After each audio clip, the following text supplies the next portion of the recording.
today we're going to practice deadheading roses. Deadheading is one of my most absolute favourite jobs in the garden. Whether it's deadheading roses or perennials, it's such a relaxing thing.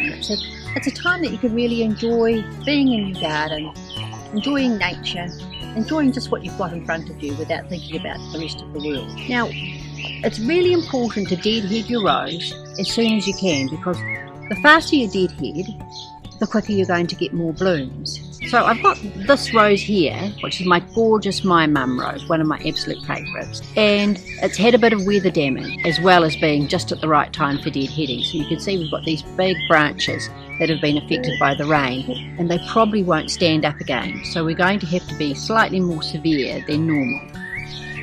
This branch here is nearly completely over, so one would be tempted just to snip it back at the base of the flower cluster.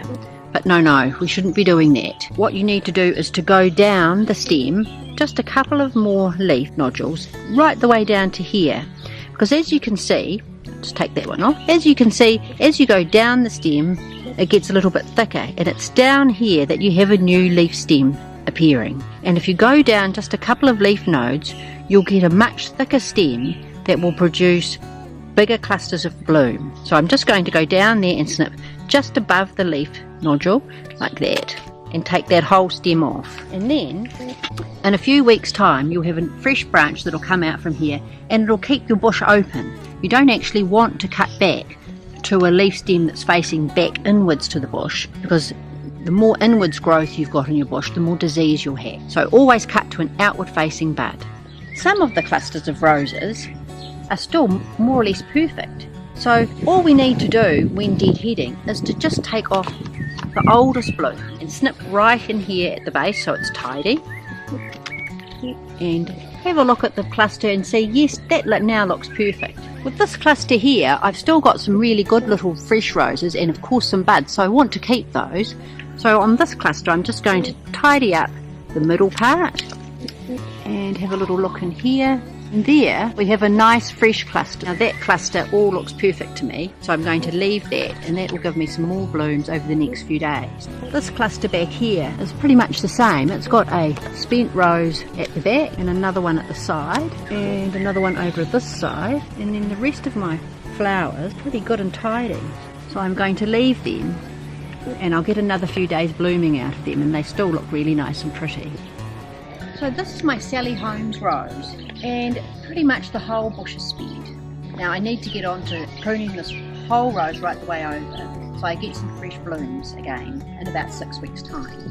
Poor Sally, she's such a strong girl. I don't want her to be too huge and arching, so I'm going to take her back in different stages.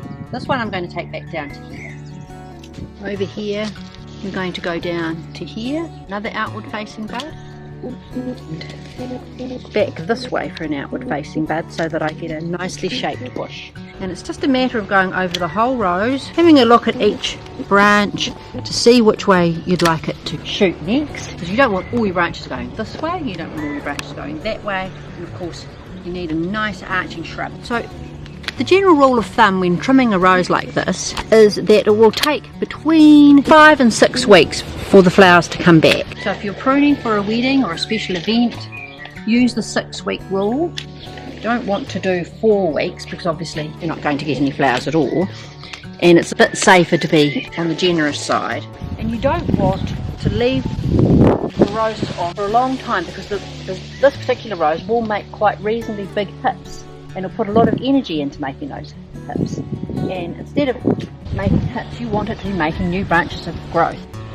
So the main thing to remember when you're pruning your roses, don't prune just underneath the cluster of blooms, but go down another couple of leaf nodes till you've got a sturdy stem, because this sturdy stem will produce another sturdy branch with a bigger cluster of rose. Once you've pruned, the second flush of roses will come in around 6 weeks time.